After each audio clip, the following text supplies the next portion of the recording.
Vou bater um papo com o governador do estado, Tião Viana. O Rio Acre atingiu hoje, medição desta tarde, 16 metros e 68 centímetros na capital.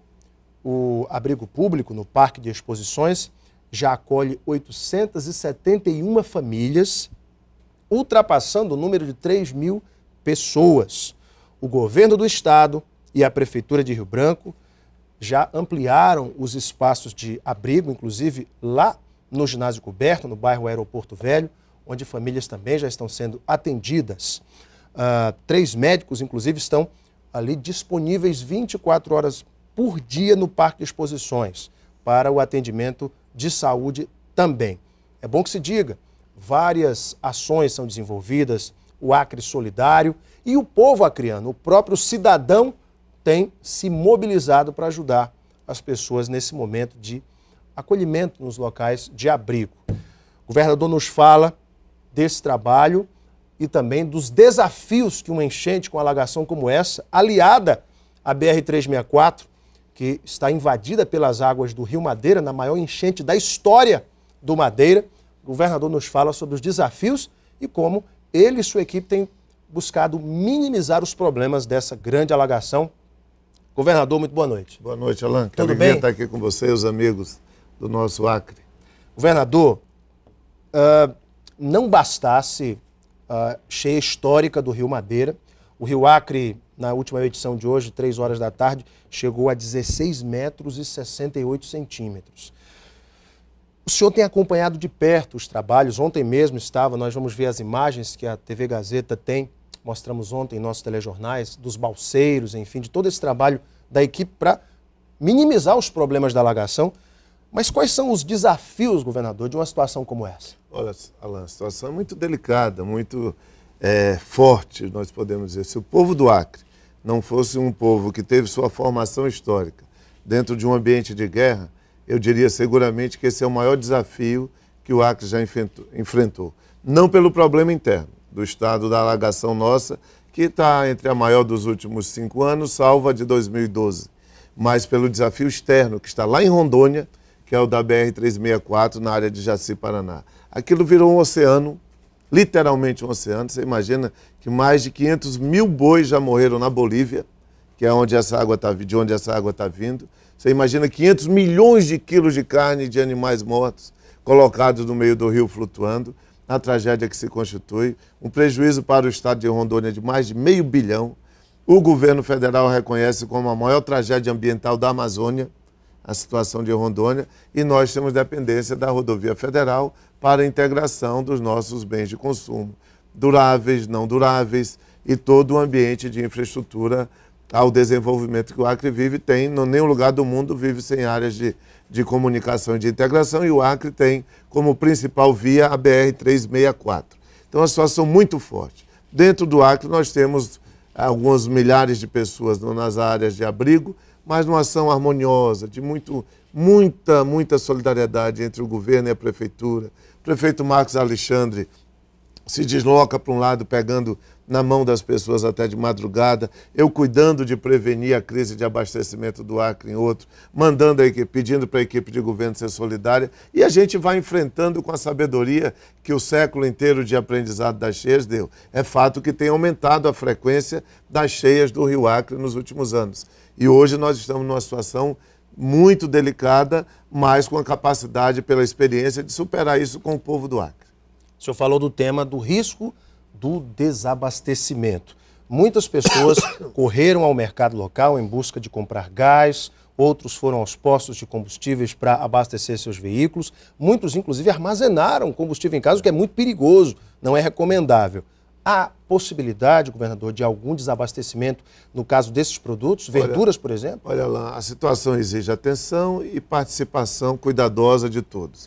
Graças a Deus, quando houve um momento de insegurança da população, porque colocaram um anúncio, vai faltar combustível para o Acre inteiro, o governo se posicionou, nós fomos aos meios de comunicação, dissemos que íamos assegurar os combustíveis e a população confiou e estabilizou. Agora, o que é que nós temos? Nós temos 53 postos em Rio Branco e temos conseguido manter uma média de atendimento em pelo menos 35 postos em Rio Branco. Por quê? Porque graças à BR-364, que nos tirou do isolamento a cidade do Juruá, do Tarauacá e do Envira e do Purus, nós conseguimos trazer os combustíveis que estão armazenados para o período de verão que vem por balsa da BR Distribuidora de Manaus para o Juruá, e eles têm folga, uma reserva de folga para os próximos 40 dias sem nenhum problema. Agora, a capacidade de tirar das balsas, colocar no depósito, colocar nos caminhões para que eles se desloquem, é que tem uma tecnologia ainda lenta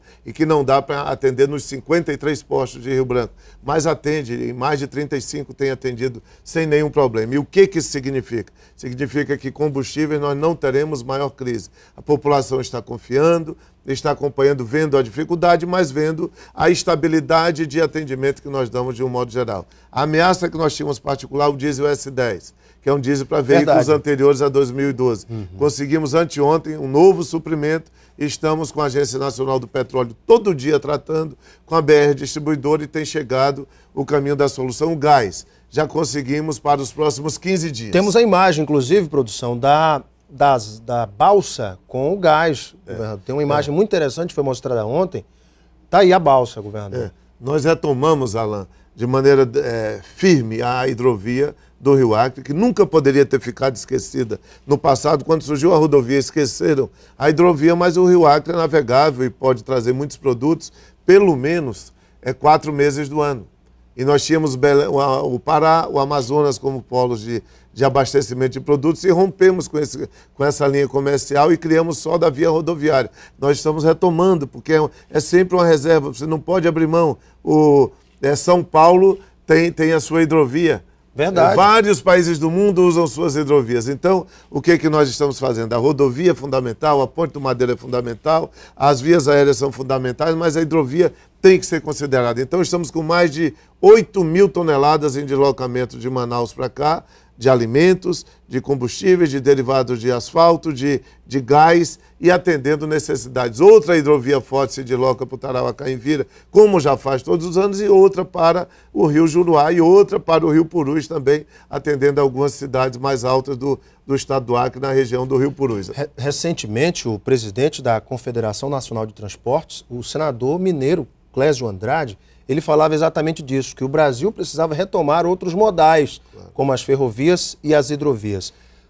Fala-se sempre que o senhor acaba de falar aqui, que essas situações, as circunstâncias, elas inclusive abrem nossos olhos para oportunidades. Claro. E as hidrovias podem ser uma retomada desse modal, governador, diante dessas circunstâncias? Olha, nós temos a limitação do Rio Acre, que é um rio de baixo calado, mas é um rio que quando tem as chuvas, ele se eleva e pode atender. Se você trouxer pelo menos 4 meses. Se você trouxer 100.000 toneladas no período invernoso, né, pelo rio, você está economizando para a logística empresarial, você está assegurando um caminho comercial que aquece outros polos comerciais de integração com o Acre, e você está trabalhando dentro de uma dinâmica como calcário, como derivados asfálticos, como combustíveis, como gás, como material de suporte à infraestrutura de construção rodoviária. São itens muito tranquilos que você pode trabalhar. Agora, o essencial é a Ponte do Madeira, o essencial é que a rodovia lá em Rondônia não podia estar 1 metro abaixo dessa cheia, é a maior cheia da história que se tem notícia, é um ambiente de uma tragédia ambiental amazônica mesmo que nós estamos vivendo pelo regime de chuvas concentrado na região da Bolívia, em relação a nascentes também no Peru, situação delicada. O senhor falou desse problema. Isso aí é Rondônia. Exatamente, da BR-364, em alguns trechos, que está abaixo do que um projeto de engenharia mais, digamos, mais bem pensado. É o grade da BR 1 metro abaixo do que deveria ter estado, no mínimo. Mas amanhã nós vamos estar com a solução. De quem é a culpa, governador? Do DENIT ou das hidrelétricas? Não tem nada a ver com as hidrelétricas. Isso é uma bobagem. Você é como alguém... Aqui tem uma lenda que a gente tem que combater sempre. Dizem, não, quando o Purus sobe, transborda, aí a água acumula no Acre. Não tem, nós estamos 51 metros acima de Boca do Acre. Só se o Rio Purus subisse 52 metros para fazer um retorno de água. Quando está longe, como está Rio Branco de Boca do Acre, não existe isso aí. Lá das hidrelétricas não dá para dizer concentração de chuvas nas cabeceiras gerando aquilo. Quem fez a engenharia, se foi a empresa, se foi a fiscalização, se foi o engenheiro que colocou 1 metro abaixo do grade da BR-364 na região de Jaci-Paraná, aí é de um processo de análise de engenharia que não me cabe tratar. Agora que está mais baixo, está tanto que o rio Jaci-Paraná, juntamente com Madeira, se encontram com milhões ou bilhões de toneladas colocadas ali, pressionando um filete chamado BR-364, que nos serve desde 1961 como abrigo, como ponto de integração, quando ela começou a ser feita, Alain Henrique. O governo federal, através da Secretaria Nacional de Defesa Civil, autorizou um repasse, governador, de R$940 mil para o estado, se eu não me engano, notadamente para Rio Branco, para a capital. Como é que tem sido esse apoio do governo federal? Olha, o prefeito Marcos Alexandre trabalha com milhares de refeições ao dia, ele trabalha na construção dos abrigos, ele trabalha na distribuição de ambientes de paz e de apoio à vida dessas famílias. Tem centenas e centenas de crianças que têm que ser cuidadas de maneira detalhada, tem da fralda descartável ao leite, à sopa especial, a um alimento especial, aos cuidados de água, a lavagem da roupa, isso tudo envolve, numa situação dessa, muita despesa. E o governo federal, através da Defesa Civil, repassou os primeiros 950 mil e vai continuar ajudando o prefeito Marcos Alexandre. Fui com o Marcos Alexandre lá, com os senadores, com a bancada federal, tratamos isso com o ministro, está sendo cumprida a parte da presidenta Dilma. A presidenta Dilma me ligou e disse: Tião, o que você precisar. 3 aeronaves da Força Aérea Brasileira estão fazendo o apoio de alimentos perecíveis. A presidenta Dilma colocou o gabinete da Casa Civil dela totalmente à disposição. A Força Aérea Brasileira dando todo o apoio. O DENIT dando todo o apoio. Então, um ambiente de solidariedade para nós superarmos. O grave é Rondônia, que nos afeta. Dentro do Acre, nós sabemos nos resolver e vamos superar isso. Por onde? As habitações, que eu tenho lutado desde o primeiro dia que eu assumi. Estamos no ano da entrega das casas, com muito avanço. Já entregamos neste governo 5.000 e quase 600 casas. Neste governo agora. Entregou o agora governo que mais tinha entregue casa no passado entregou 2.350. É bom que se diga isso. No mês de fevereiro nós já entregamos foram 264 só no mês de fevereiro e vamos entregar 1.622 este ano, fora a Cidade do Povo, mais as da Cidade do Povo, fora também as habitações indígenas, que já estamos entregando mais de 600 habitações indígenas.